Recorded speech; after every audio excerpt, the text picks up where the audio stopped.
than to break the silence than Sean's amazing voice. Let's hear it for Sean again. Thank you, Sean. I was going to ask him to speak, but he can't speak. Can I just say, I've never seen anything as beautiful standing here and watching all those candles just appear and go up and further back. It's the most magical. If I am a fairy godmother, this is what happens when you're a fairy godmother. It's one of the most special moments of my life. It's just beautiful. Thank you. Oh, do you know, we are so lucky to stand here united as a community. We have fought hard for this, but there are still battles to be won. And to reflect on this, I would like to welcome one of the patrons of Manchester Pride and one of the finest writers on Corrie. Please welcome Damien Rochefort.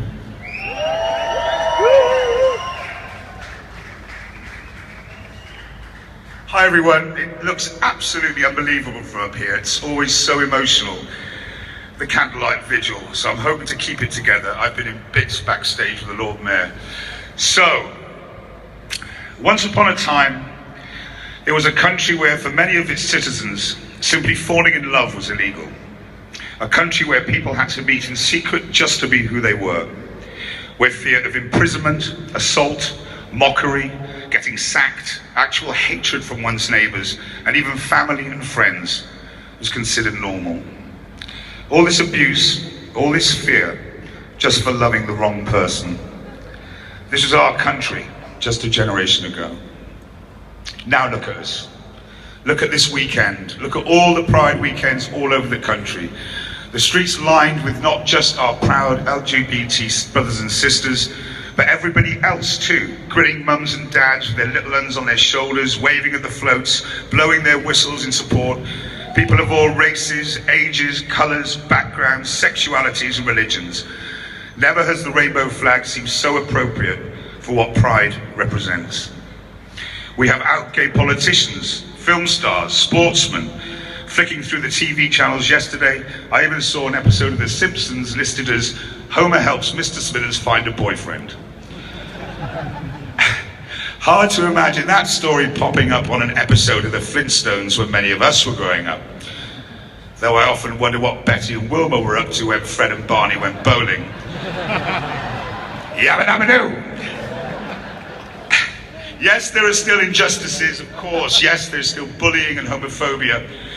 But the law recognises us. It recognises our rights are exactly the same as every other citizen of this country. We count and we matter. We can fight back through the justice system because this country says we can. Because this country says it's right and the bigots are wrong. It's as simple as that.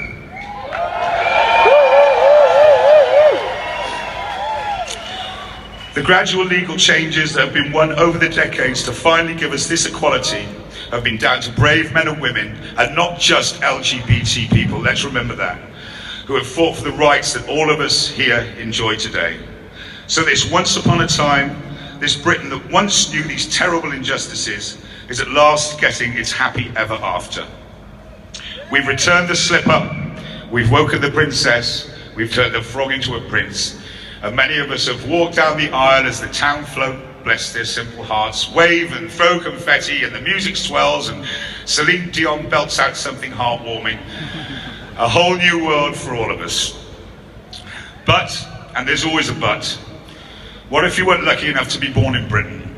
What if you were born in one of the 76 countries in the world where being gay is still illegal?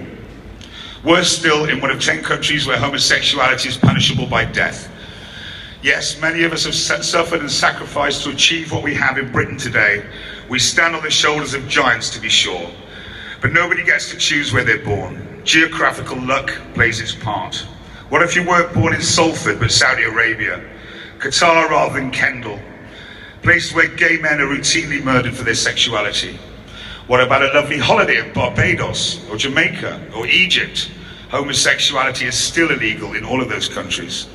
I'm sure many of us here have visited some of those places, never had a problem. But being on holiday for a fortnight is not the same as living there, not if you're LGBT.